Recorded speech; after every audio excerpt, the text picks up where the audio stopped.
ছোট্ট মেয়েটি সহজে একটি বড় পাথর তুলে ছুঁড়ে ফেলে যা টুকরো টুকরো হয়ে যাতে রাজকুমার বিস্মিত হয়ে যায়।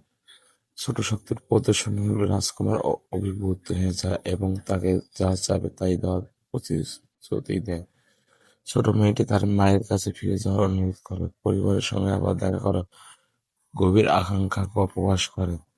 ছোট মেয়েটি অপহরণ করা হয়েছিল যখন সে শিশু ছিল এবং পৃথিবীতে পাঠানো আগে তাকে খগলের প্রাণীরা লালন পালন করেছিল। প্রকাশ পায় যে ছোট মেয়েটি শিশু অবস্থায় অপহৃত হয়েছিল, আর অপহরণকারী পালিয়ে যাওয়ার সময় তার মায়ের কান্না ব্যক্ত হয়েছিল।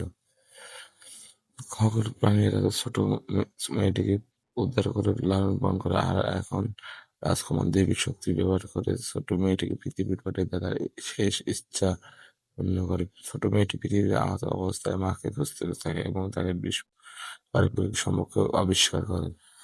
ছোট পৃথিবীতে পড়ে যায়, এতে তার সামান্য আঘাত লাগে, কিন্তু সে দ্রুত সেরে ওঠে এবং তার পকেট ধরে মায়ের প্রতি ভালোবাসা প্রকাশ করে। ছোট মেয়েটি এক মহিলাকে গাড়ি দুর্ঘটনা থেকে বাঁচায়।